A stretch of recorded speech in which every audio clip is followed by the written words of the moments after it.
So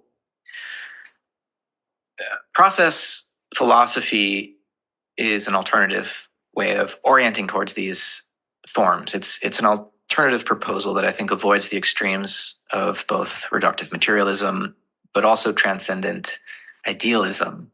In Whitehead's terms, forms are potentiae, potentials. They're non-historical, non-spatiotemporal possibilities with patterned relations among themselves, and relations to actuality generally. Now, any particular form is going to exist independently of particular actualities, but from Whitehead's point of view, the realm of forms does not exist independently of actuality generally. Crucially, these possibilities, these eternal objects, do not act. They have no agency.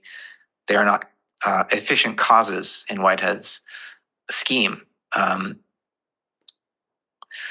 They ingress. Agency belongs to actual occasions of experience that do the ingression. The events of concrescence, as Whitehead refers to them. That's what an actual occasion is, an event of concrescence, a growing together of past and possible into a novel entity, which contributes itself back to the process of reality. So in concrescence, the physical past is inherited. It meets the lure of unrealized potential, and moment by moment, occasions of experience are deciding how to integrate the past with the possible. The possible, the realm of forms, are not the agents making the decisions, right? So in every moment of concrescence, an actual entity prehends the world, prehends its world. This is a perspectivalism in the Nietzschean sense. Every actual entity thus feels physically, it feels the relevant features of what has already happened, and it conceptually entertains relevant possibilities that have not yet occurred. And these feelings, these prehensions in Whitehead's technical terms, are not just passive impressions, they're factors in a decision. So the occasion is integrating what has been and what could be into a new act, a new actual entity. And that act then becomes part of the world that another occasion will inherit. And let me actually diagram this briefly, this process of concrescence, so you can get a kind of clearer picture of it. So I'm using some daffodils to illustrate the process of concrescence, which Whitehead describes as the process by which the many become one and are increased by one. And concrescence is happening at all scales of the universe at all times. He has an event ontology, so the universe is a network of events. It's not a collection of particles in empty space. This is how the process of concrescence works in a schematic sense. There are perished objects in the past environment. These perished objects in the past have to be integrated with eternal objects or pure potentials that are not in the past, they're not in space-time at all. And how this occurs is through a dipolar process. There's a physical pole and a mental pole to every actual occasion. Every concrescence includes both poles. The physical pole is where these perished objects in the past environment are physically prehended.